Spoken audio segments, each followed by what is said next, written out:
Play it one more time.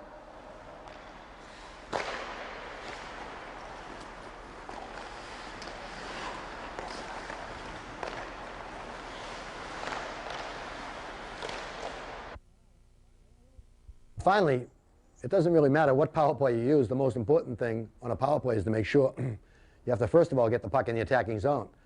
And teams that have poor power play percentages on their power plays usually have a hard time getting the puck in the zone. They're not in the offensive zone enough, and they can't execute their power plays 5-on-4 because they did a poor job getting the puck up through center ice and into the zone. You want to be able to get the puck in the zone and have possession of the puck in the zone, and that's why we set up a certain power play rush, which is different than any other breakout we use during the regular 5-on-5 situations. And I'll show you that right now. Most teams that you play will try to play some type of pressure with their two forwards coming at you and their two defensemen playing in center ice. So what we'd like to do is, once again, take the 5-on-4 advantage and break it down to maybe a 4-on-3 and then even a 3-on-2 advantage on the initial rush. And the way we do that is this. Team gets the puck and they're a man down, so they ice it down the ice and the puck is dumped down here. We have our goalie go get it and set it up whenever he can behind the net for our defenseman. And then one of our defensemen goes and gets it. He sets up behind the net. Our second defenseman, our other defenseman, goes to the left-hand boards very high up, almost to the goal, almost to the blue line. Here. We have three forwards. One forward is the man who's playing at the crease, and that forward will wind up out here.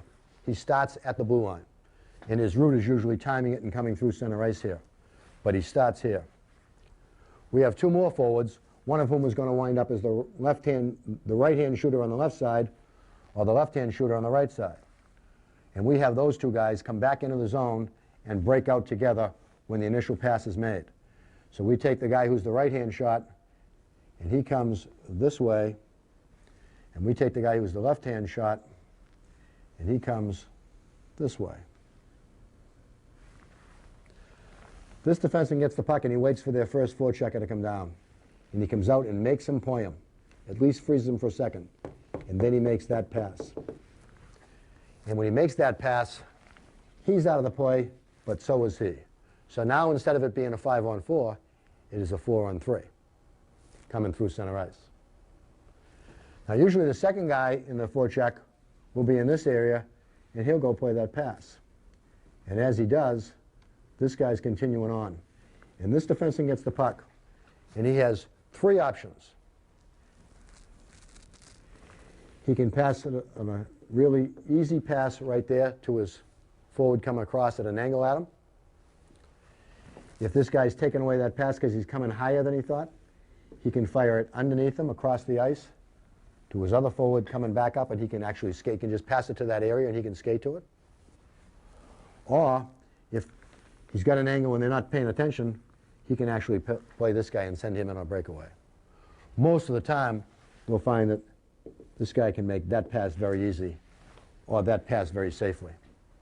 And once either one of those passes occur, they now have this guy caught here, this guy caught here. Both our defensemen are out of the play. Both their forwards are out of the play. But now we're carrying the puck coming hard on a 3-on-2 with just their two defensemen and our three forwards, which means we probably will not have to dump it in. We'll be able to carry the puck into the zone and make a play from there without having to give up possession and then try to go back and get it again. So the idea is, once again, taking the 5-on-4 situation and breaking it down. Bring in the first guy on us, make the first long, quick outlet pass. That makes the 5-on-4 into a 4-on-3. Jump a pass to here or fire it across to here, freezing this second forward.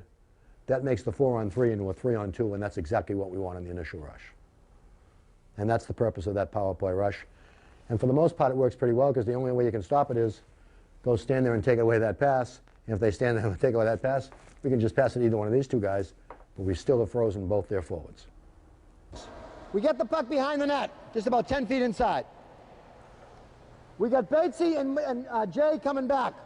Center, and the guy that's going to wind up on the far side. Whoever's going to wind up at the crease is out at the far blue line here, and that'll be you, Mike, okay? So the two shooters are coming in the zone with the two defensemen. The guy that's at the crease starts at that side.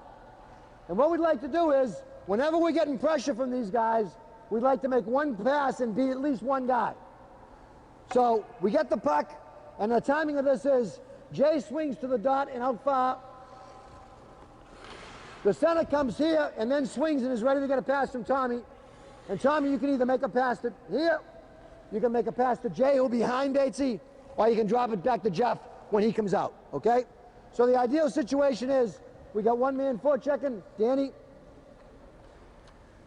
We get the first guy caught in here coming in, and you make that pass to him. He's out of the picture. Ho, ho.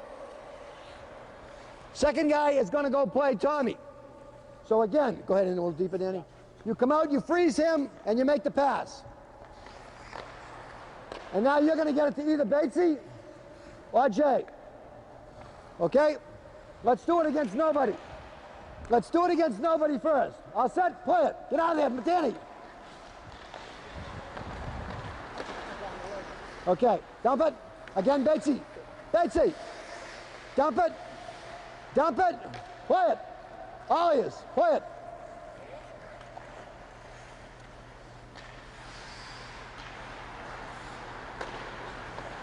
That's it. Go help him. Go help him.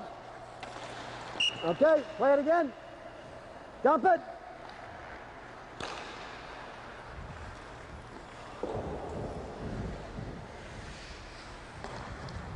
All right, all right there. Stop, everybody. So the idea of this power play rush is to make a quick outlet pass so we can beat the first guy in low. So the minute Danny goes in and Jeff freezes him and makes the first pass, I hold it. Now, it is no longer 5-on-4, it is 4-on-3. And now he's got to back off to protect him, and you got to beat him with a pass as he goes to Batesy high or Jay low. Okay? And now we'll get a 3-on-2 out of it. Okay? So the first pass makes it a 5-on-4 to a 4-on-3. The second pass gives us a 3-on-2 rush. All right? And that's the idea of it. All set? Play it.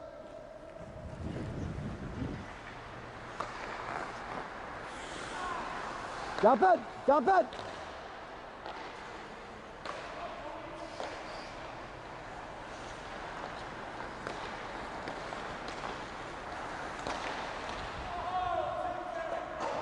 Okay. We hope this has been informative for you coaches and players that might be trying to figure out how to make your power play work a little bit better, or as an individual trying to operate better on the power play that the coach puts out there. There are a whole bunch of power plays that work well. They're usually based on that one type of situation or that one type of thought process, that being, let's find a way to make the 5-on-4 down to a 2-on-1 somewhere on the ice once in the zone. And if we can do that, we're probably going to get a good opportunity. But by doing that,